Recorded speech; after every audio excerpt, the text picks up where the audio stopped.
The Tomb of the Unknowns, the Kennedy Gravesite, Arlington House. These are the sites that draw most visitors to Arlington National Cemetery. We're doing a whole trip to see all of DC. I'm interested to understand a little bit of America's history. By foot, metro, car, and bus, tourists travel from all over the world to these rolling hills in Arlington County, Virginia. But it is more than just a tourist destination. It is a place where, every day, more than 25 families bury one of their own. We got the knock at 9 o'clock at night on our family in Connecticut and you in Virginia here. It's an unfortunate community, but it is a community, and certainly, you know, when we see each other, we all understand. Since the Civil War, this cemetery has served as a final resting place for those who dedicated their lives to the country. Each in its own way, every gravesite is an echo of American history. Why Arlington? The word Arlington. That's why families wait months to lay their loved one to rest, for the honor of knowing that their loved one, their parent, their spouse, their child is at Arlington. It's just the hallowed ground of our nation.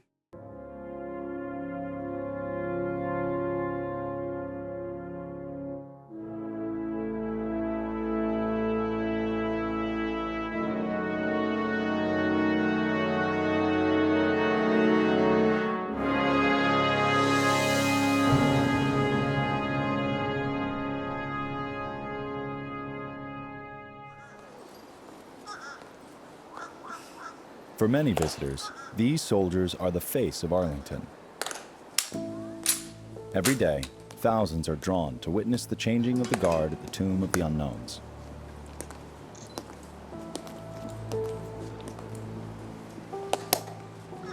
The job of the guard changer is to go out and relieve the outgoing guard and to let him rest himself and prepare to go back out. His whole mission is to initially introduce to the crowd, identify the event that's getting ready to occur, and then he will go back down to the incoming sentinel, inspect his weapon, inspect his uniform, and make sure that he is fit for duty.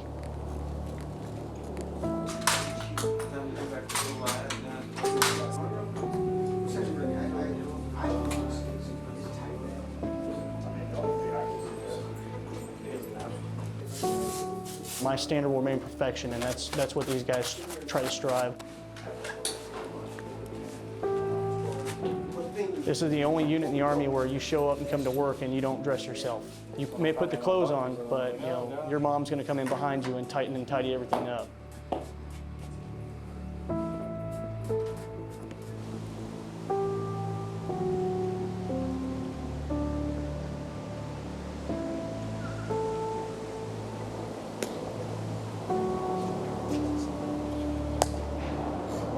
Guards, halt,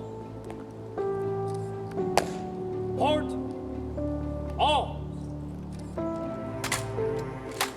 Ready? Guarding the Tomb of the Unknowns means exposure to all the elements.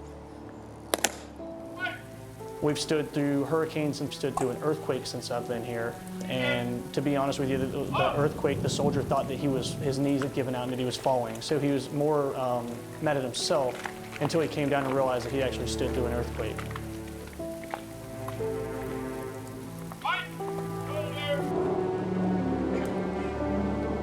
We walked 21 steps. It's the highest military honors can be rendered to any military service member. And with the unknowns being, nobody knows exactly who they are, so they outrank anybody that steps on that plaza.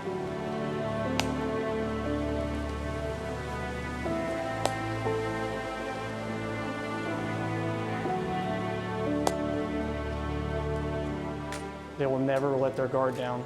They will continue to guard their post and provide that 24-hour vigil.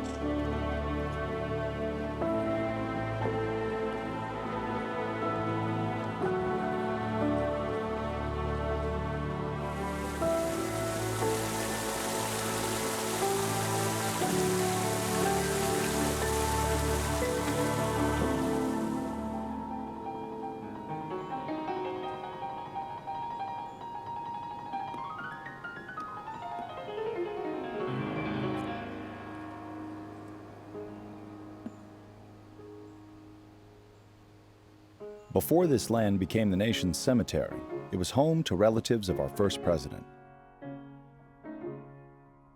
Arlington House was built by George Washington Parke Custis starting in 1802 as a memorial to George Washington. The estate operated as a plantation, and they would have had gardens here, and they would have had enslaved persons as well operating the property. Parke Custis, General Washington's step-grandson, left the house and land to his only surviving daughter, Mary. And it was within these walls that she married General Robert E. Lee.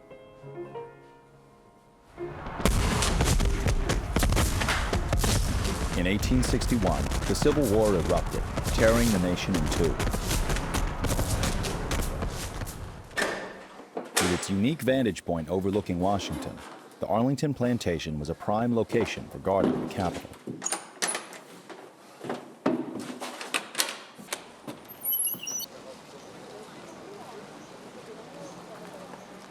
President Lincoln asked Lee to lead the Union Army, but Lee's loyalties were with the South. In April of 1861, General Lee resigned his commission from the U.S. Army. His wife and family, who had been left behind, received notification that the Union Army was planning to come and occupy Arlington Estate. And the Army moved in.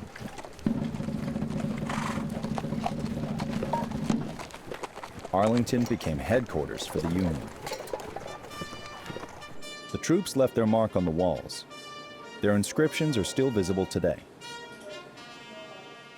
But the land itself would show the greatest toll of war.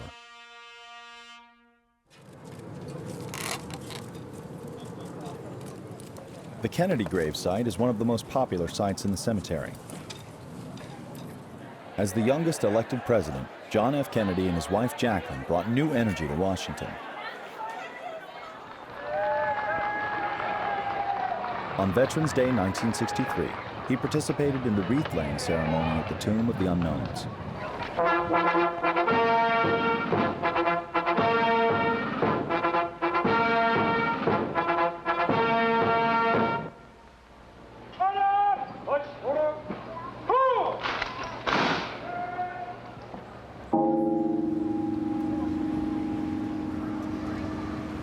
Less than 2 weeks later, Kennedy's assassination left the nation in shock.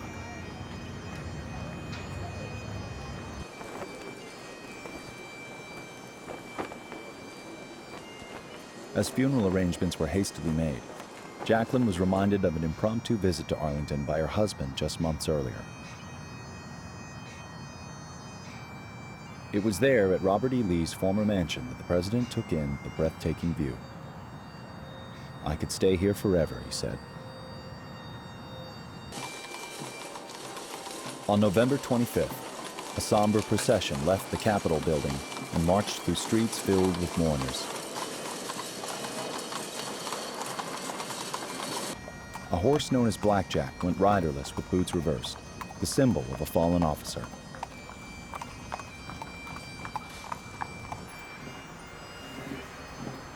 The procession made its way across Memorial Bridge to bring the president to his final resting place, here on the sloping hill of Arlington House.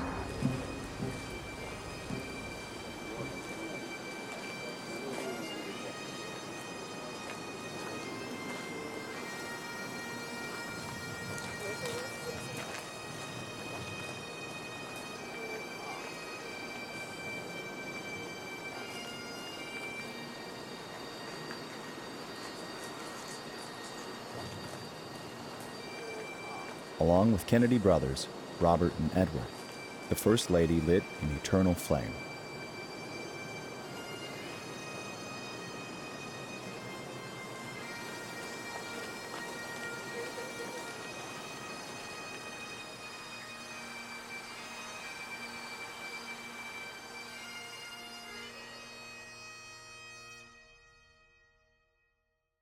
Less than 5 years later, Robert's life was also ended by an assassin's bullet, and Bobby forever joined his brother at this site.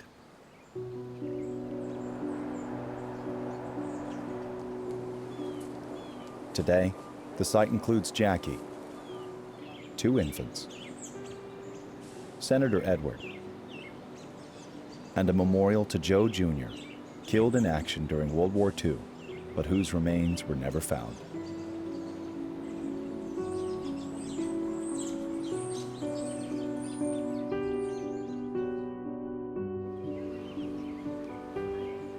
For those who come here to grieve and remember, the headstones are the physical connection to those they've lost.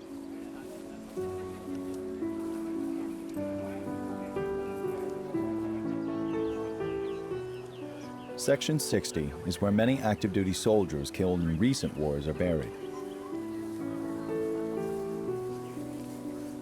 On Memorial Day, it's a busy place. This is my son Nicholas and Lisa's son Larry. So they are right beside each other. Both Marines. And, again, we got the knock at 9 o'clock at night on our family in Connecticut and you in Virginia here. It was during one of his convoy runs. We knew that he was on the road a lot, on the convoys. And being a young sergeant, it was part of his responsibility. On one of the convoy runs on November 20th in Muqtadiya, Iraq, is when his convoy was attacked by rocket-propelled grenades and small arms fire. He was rushed to medics, but they couldn't recover from the injuries. Army Sergeant Jack Bryant Jr. from Dale City, Virginia, was 23 years old. Occasionally I do go to just be by myself and then sit in the quietness of it.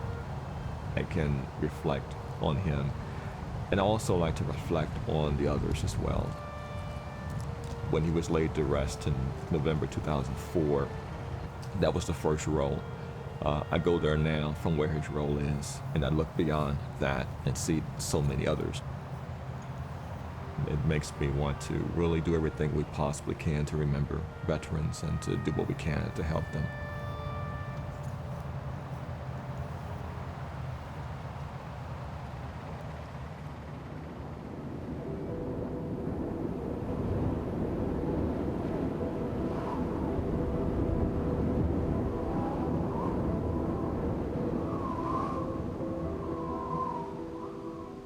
Section 27 is one of the quieter sections. From afar, it appears to be filled with markers for military personnel, but in reality, 3,800 former slaves are buried here.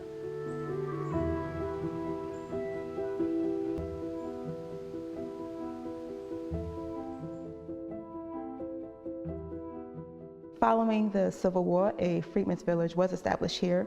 The village operated until 1900, and among the many people who resided in that village were some of the former slaves at Arlington House. In fact, there are still some descendants of the slaves that lived here that still live in Arlington County today.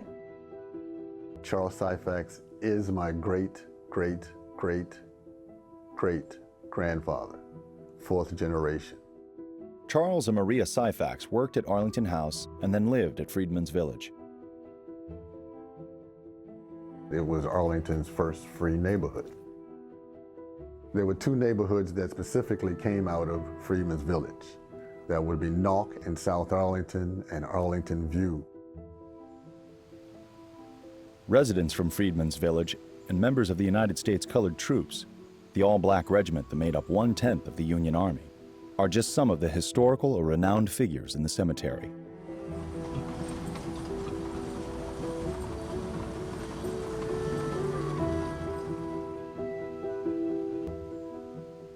Much of the nation's story is reflected within Arlington's gates. Abner Doubleday, the Civil War general once thought to be the inventor of baseball. Anina McGee, founder of the Army Nurse Corps. William Howard Taft, 27th President and Chief Justice. Boxer Joe Louis.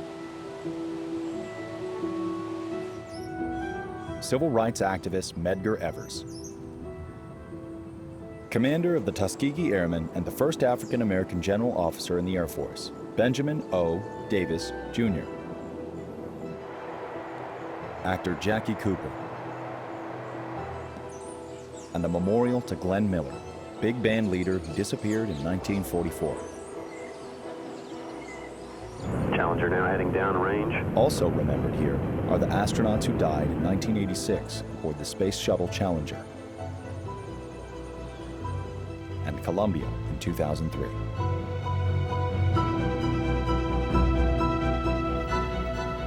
Those killed in the 1988 bombing of Pan Am Flight 103. And victims of the September 11 attack on the Pentagon.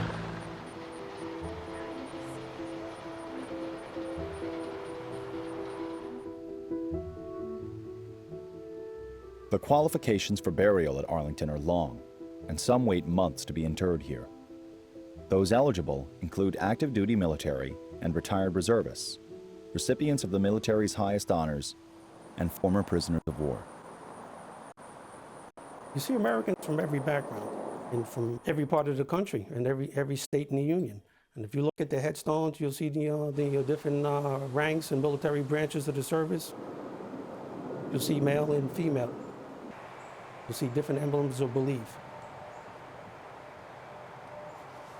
So a true mosaic of who the American people were and who the American people are now. And each and every one in their way has contributed to moving the United States forward and becoming a great nation.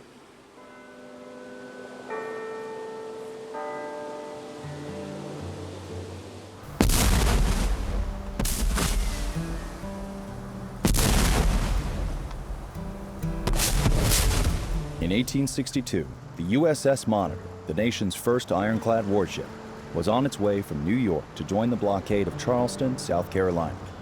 But a violent storm struck off Cape Hatteras, sending 16 sailors down with the ship.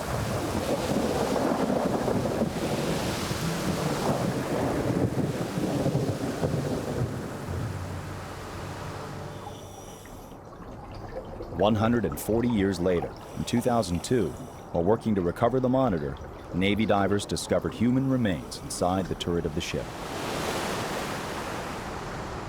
The promise that is made to every sailor, soldier, Marine, airman, Coast Guardman, that no matter how long, your service will be remembered. That promise was fulfilled on March 7, 2013, when 2 crew members of the Monitor were laid to rest in a ceremony befitting long-lost sailors.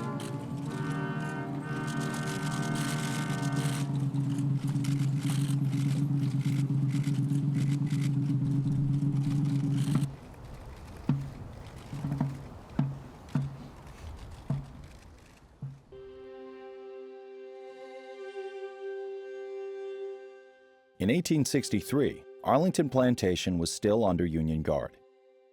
When the Lees failed to pay wartime taxes on the property, the estate was sold to the United States government.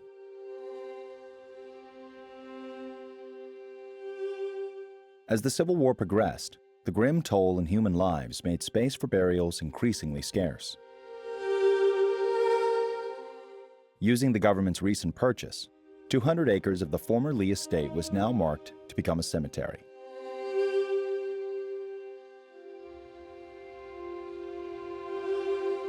Charged with overseeing the new burial ground was Quartermaster General Montgomery C. Meigs. On May 13, 1864, Private William Chrisman became the first soldier interred here. He died not from battle wounds, but from peritonitis and rubella, illnesses he succumbed to in a military hospital.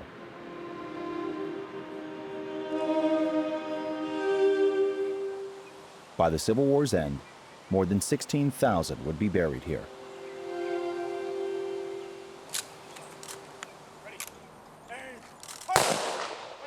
Today, the Army is still central to operations at Arlington Cemetery, with daily tasks carried out by the 3rd U.S. Infantry, known as the Old Guard.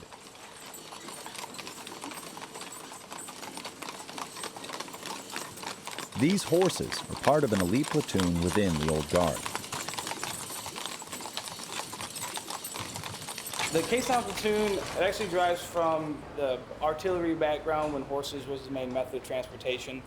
Caisson originally would transport artillery pieces and supplies to the front lines. They'd see a need to take the fallen soldiers or service members and load them onto the wagon to retrieve them out of the battlefield. 4 hours before the first funeral of the day, members of the Caisson Platoon are already hard at work in the stable at nearby Joint Base Mine. Here in the Caisson Platoon every morning is going to start at 4 o'clock in the morning. The horses get fed religiously at 4 o'clock every morning.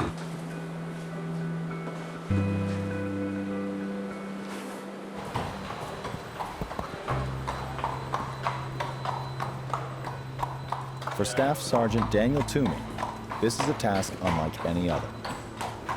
I love it. This is by far the most fun job and the most gratifying job.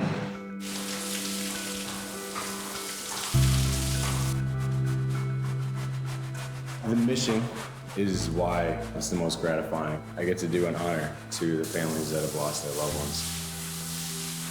It's the most fun because I get to ride horses.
Every soldier in the Caisson Platoon goes through extensive training before ever taking part in a funeral.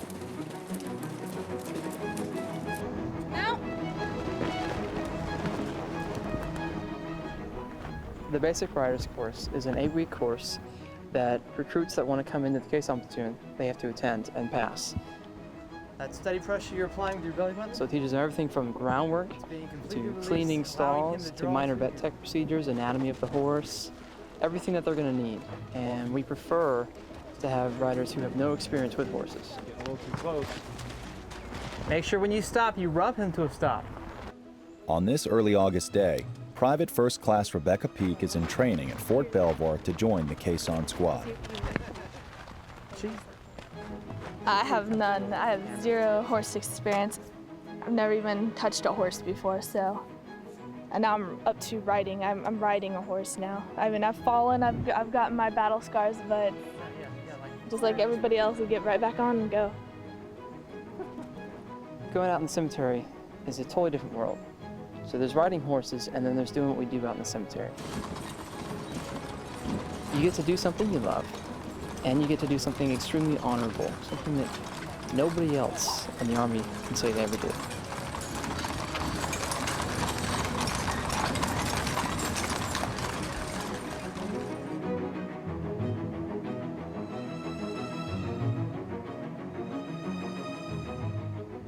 Nicholas was buried the day before Larry, on Monday, May 16th.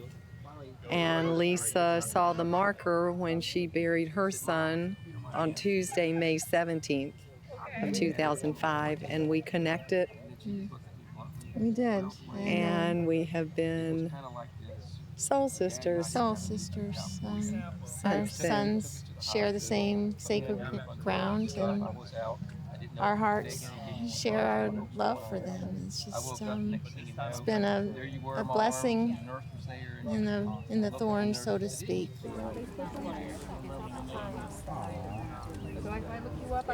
And you look across the field of stones. It's such a beautiful scene to look across there and know that People love this country, and they were willing to lay down their lives.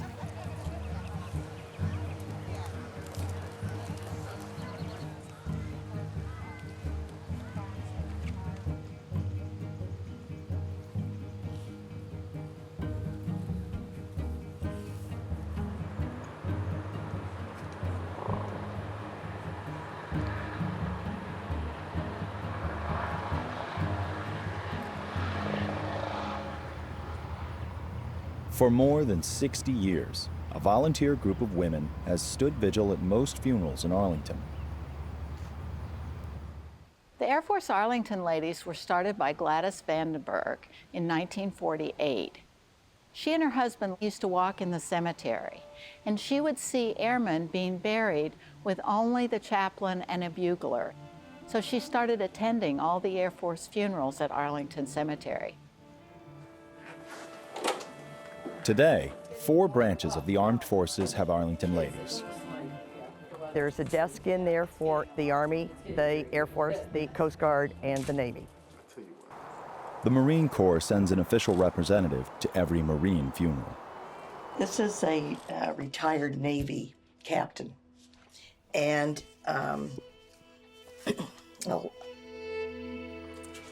dear Mrs. McKinley, it has been just 2 years since my wife, Elizabeth A., died. My Arlington lady has stayed in touch with me and my family. You ladies each deserve sainthood. Unfortunately, I cannot do that.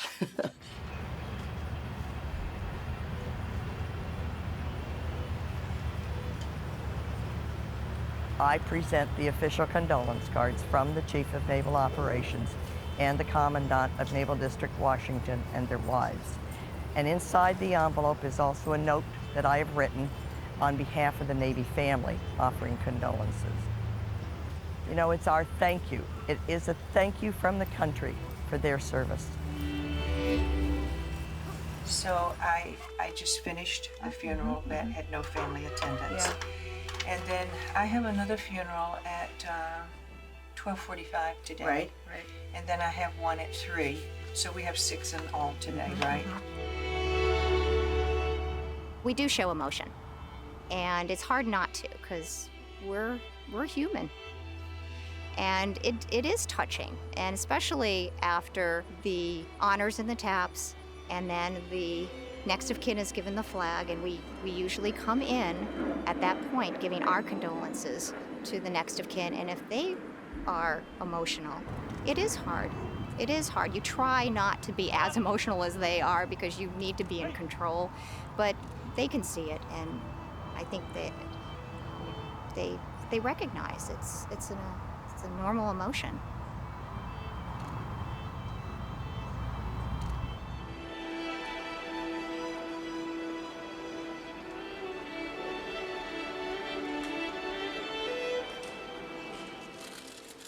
Twice a year, the nation turns its attention to Arlington when the president visits. It is always a great honor to spend this Memorial Day with you at this sacred place where we honor our fallen heroes, those who we remember fondly in our memories, and those known only to God. Memorial Day, originally called Decoration Day, started at Arlington on May 30th, 1868, when children from the Soldiers and Sailors Orphan Home sang hymns and laid flowers on Union and Confederate graves alike.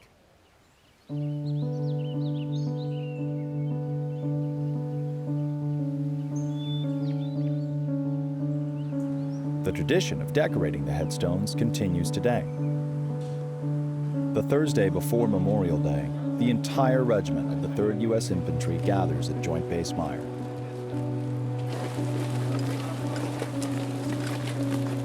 Carrying bundles of flags, they march through the adjoining gate and disperse. Over 300,000 tombstones get a flag. Every monument gets a flag, and then every row inside the columbarium. For members of the Old Guard, this is just one of their duties. Full honors funerals that we perform here in the cemetery. I oversee the training for the guys who actually carry the caskets to the gravesite. But for many of them, it's deeper than that. Section 60 is where the majority of men and women from my generation are buried.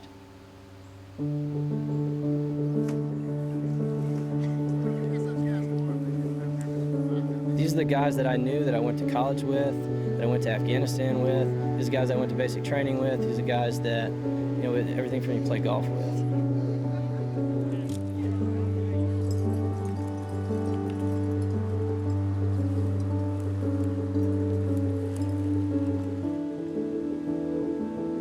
Specialist Roger Halford was a member of my platoon, and we had the unfortunate honor of burying him here in Section 60.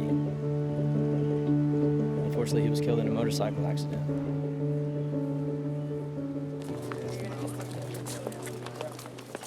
On the final Monday in May, crowds arrive early to attend the public wreath laying at the Tomb of the Unknowns and ceremony in the Memorial Amphitheater.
Away from the pomp and circumstance, families and friends gather in Section 60 to remember those they have lost. It's special to be here any day, but this is a reminder of what Memorial Day really is. We get to connect with the other families that have lost as well, and there is a bond that we share. It's like no other loss, truly. It's such a public loss. It's very helpful to be with the other families. This one is from a foreign thing. Our son is buried right here in Section 60, Kyle William Brown. He was interred here January 7th, 2006. He was killed in the battle for Fallujah. He was 22 when he died. Today is Kyle's day. Today is Memorial Day. And this is where we are every year since Kyle was interred here. I don't know why there are so many. The emotions tend to be raw, especially the further you move down towards the line, because these guys were interred just recently. Definitely brings back memories. He was assigned to the 775th Civil Engineer Squadron EOD flight. He has deployed twice in support of Operation Iraqi Freedom, and one time in support of Operation Enduring Freedom, Afghanistan.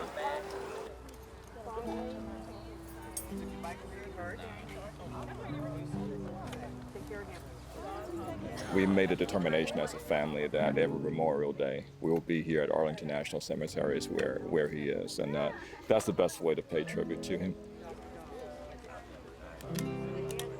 For us, it will never be the same again because we want to honor him and also all the veterans.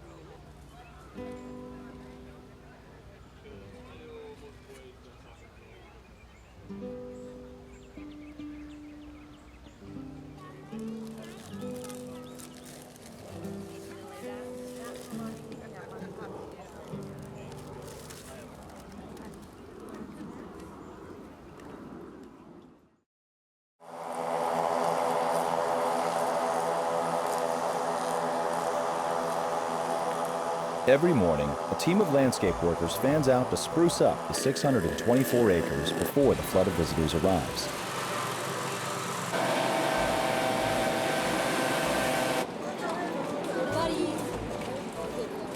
We need to include that back in, that we stopped that because of the work that was going on in That's right. sections. Most of the cemetery gets mowed between 36 and 38 times in a year. 22 acres of the cemetery are mowed twice a week because they're a high visibility area and viewed by a lot of folks, about 4 million a year. Nobody notices good turf that much. It's the bad turf that they really see.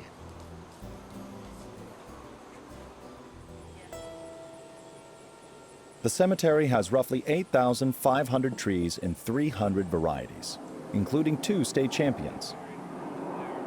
The Yellowwood and Empress are the largest trees of their species in Virginia. I think that the trees at the cemetery really set the iconic image of the cemetery. They add to the character, they beautify the landscape. There are trees that have special meaning to just individuals, and they come here and they're visiting their uncle's gravesite or whatever, and there's the old white oak that's been there for 40, 50 years. And some trees have played an important role in the cemetery's history. The Kennedy gravesite was designed around a majestic tree known as the Arlington oak. The Arlington oak was a post oak that was dated approximately to be about 240, 250 years old. In 2011, Hurricane Irene knocked it down.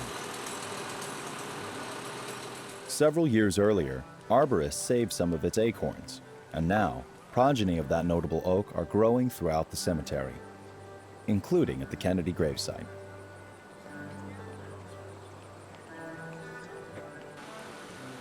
The woods serve as a reminder that life is not infinite. Even a tree dating to the Revolutionary War eventually meets its end. What we're doing, this old white oak tree actually was splitting apart because of its location here next to the road, and with all the headstones in the area, it's a hazard tree, so we have to remove it.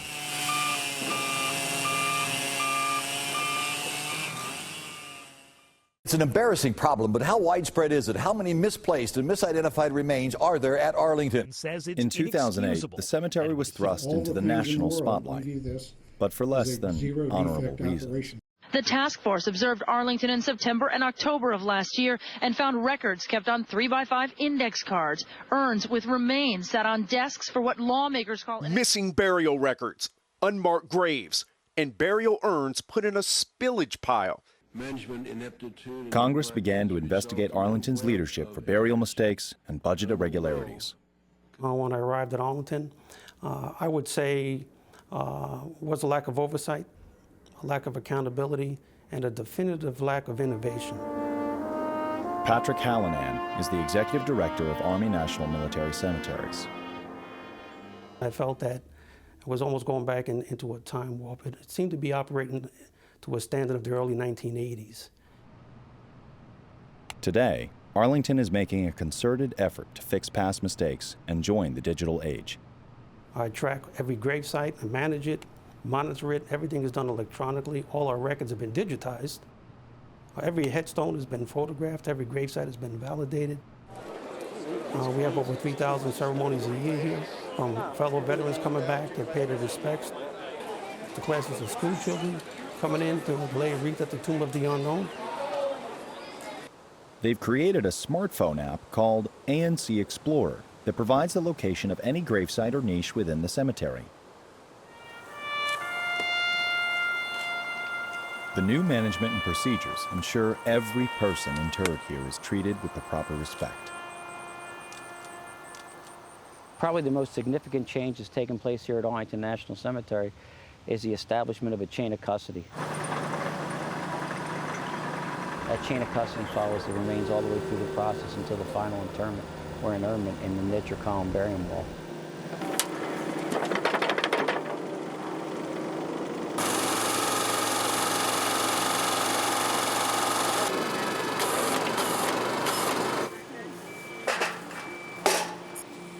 Jeff, gotta pull that stake.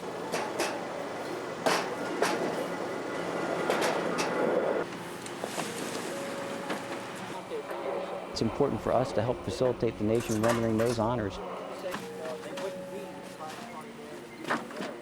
Whether they were earned last week in Afghanistan or whether they were earned several years ago in World War II, everybody has paid a price to be here.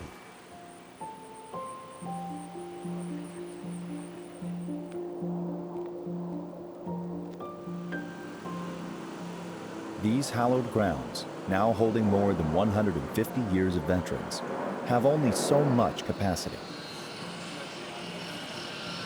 Columbarium Court 9 is part of the expansion process to make sure that the opportunity for burial or interment at Arlington remains so for those who served into the future.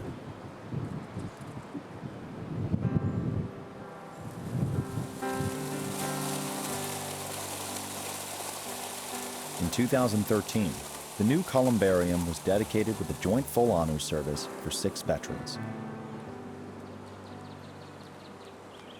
We stand in awe of the men and women who have served and sacrificed for this land of the free and home of the brave. Those who, when our nation asked, "Whom shall I send?" have responded, "Here am I, send me."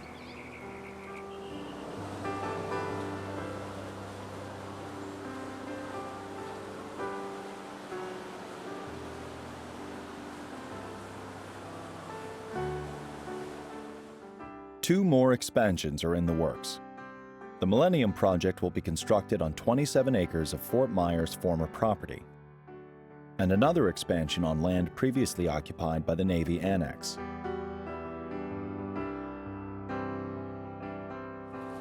But Arlington's need to expand has met resistance from some in the community. Don't do any in-ground burial here.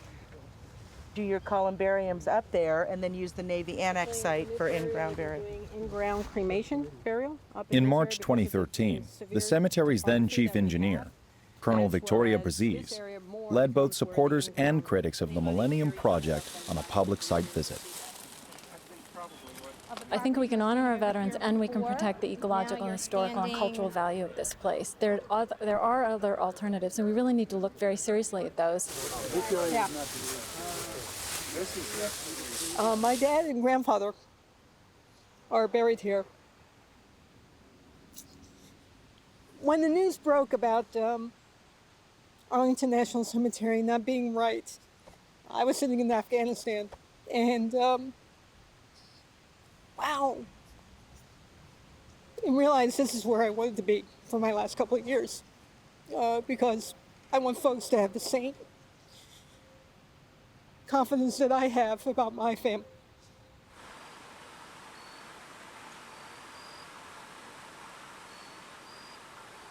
You have the memory of your dad, of your mother, of your husband, wife.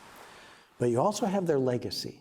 That's what you carry on in life. That's how you continue to keep them alive in your heart, as well as in your mind, as you share stories, as you share tears, as you share laughter, as you just share what they meant and mean to you.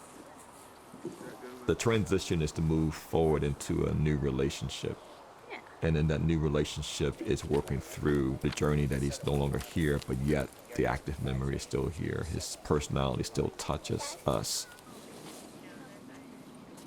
We're blessed to have that active memory that continues to live, that continues to interact, that continues to help us to work through, and it gives us hope. I've been doing. How in the world? I haven't seen you, but I visit your husband, your son's grave, your son's grave. Nicholas, I know that, sweetie, Nicholas's stone is here, but you do come to visit them here because where else do you visit them now? I mean, they're always with you, but it is comforting to come here and see their name and see their picture and be able to spend some time with all of these heroes. Some days you come and you feel okay, and then other days you come and it just hits you really hard about your loss.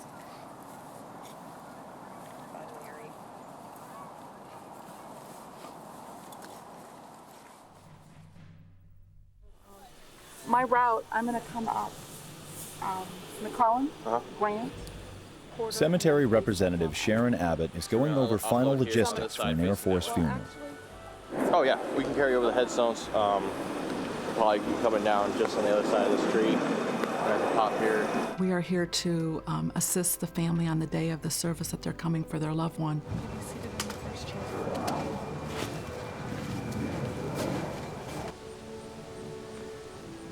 The family of Technical Sergeant Mark Smith says their final goodbye to a husband, father, and son killed in a training accident in Okinawa, Japan.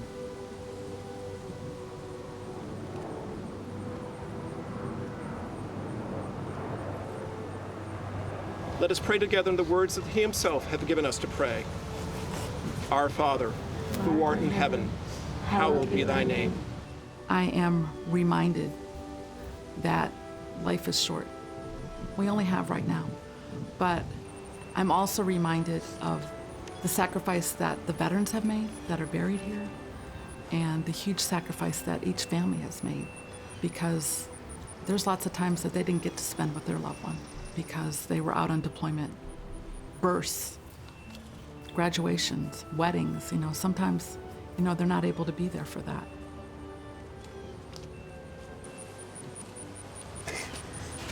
Jessica, on behalf of the President of the United States Air Force, and a grateful nation, please accept this flag as an appreciation for Smitty's loyal and faithful service.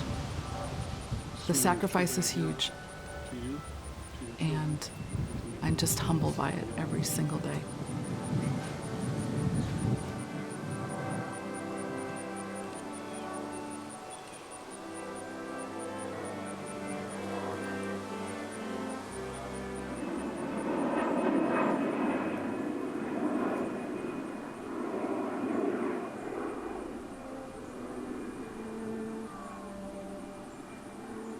Working in Arlington is you're really working in a sacred place.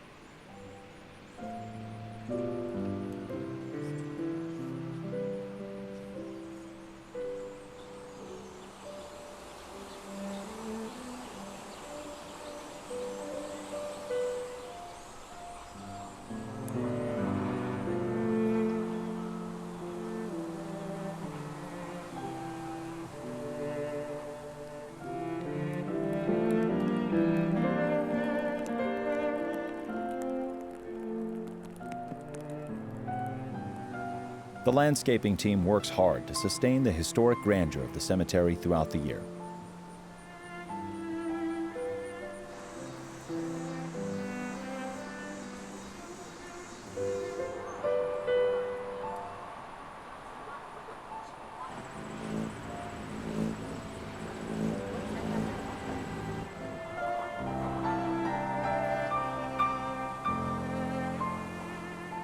The fall is probably my favorite season, and we just get the spectacular colors.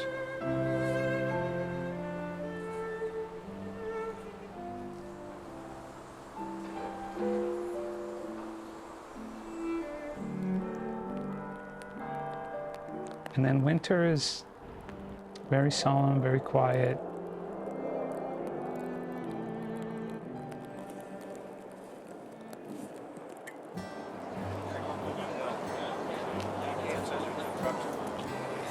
In December 1991, a family from Maine started what has become an annual Arlington tradition.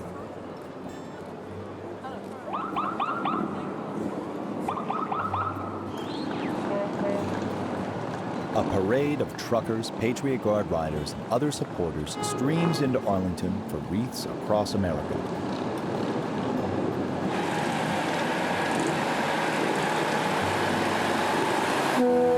It started by mistake, actually. I had too many wreaths, and I wanted to bring them here and get permission to do that. And so we brought a truckload of wreaths, about 5,000 that year. In 2005, a Pentagon photographer actually took a picture of the wreaths in the snow, and it went viral on the internet. We received thousands, I'm talking 7,000 to 8,000 within a period of a few weeks, emails of people who wanted to help us. Throngs of volunteers showed up this December Saturday to blanket the cemetery with more than 100,000 donated wreaths.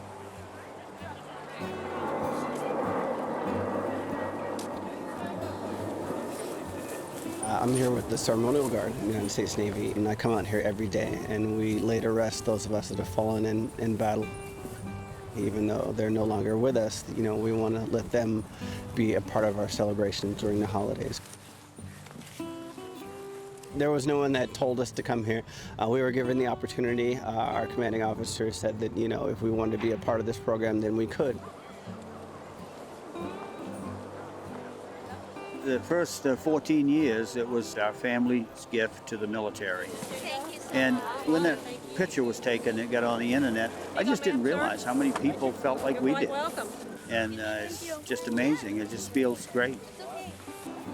There's smiles, and there's children, and there's laughter, and there's running and playing, and that's completely different than normal. It's really good.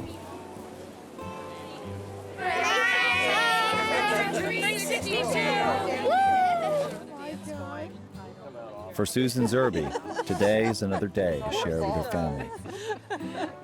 My son Daniel is buried here. He was killed in action August 6th of 2011. Air Force Technical Sergeant Daniel Zerby was serving in Afghanistan when the helicopter he was riding in was shot down. 30 American service members were killed in the crash. It's extremely emotional because it is Christmas time and we're minus one person in our family, like so many here, but it's a way to come and share with other families and celebrate the life of our loved one and make sure that everybody's remembered here at the holidays. It's not too bad. It's nice to cover.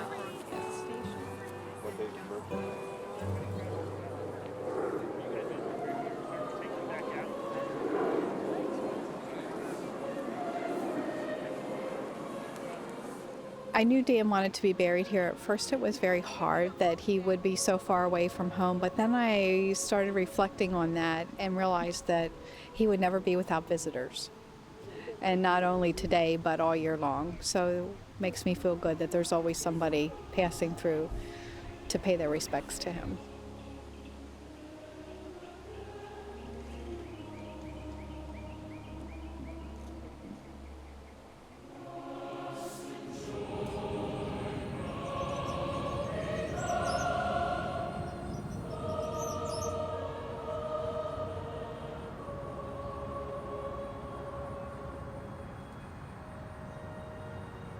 The traces of history in these rolling acres can transport you to a bygone era.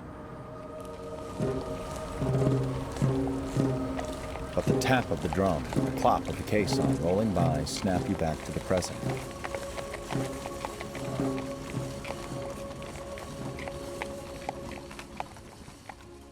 Stop for a moment and remember.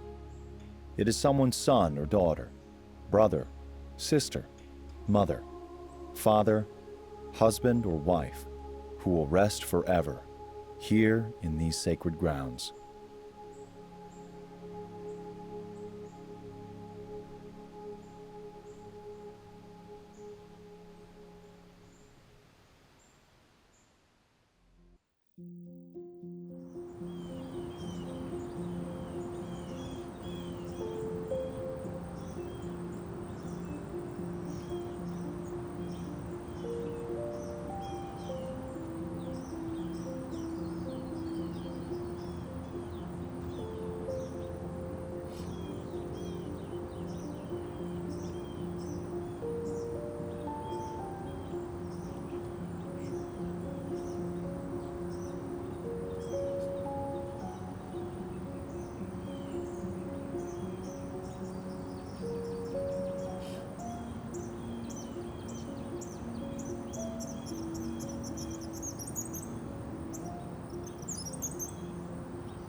To learn more about Arlington National Cemetery, visit us at weta.org/Arlington.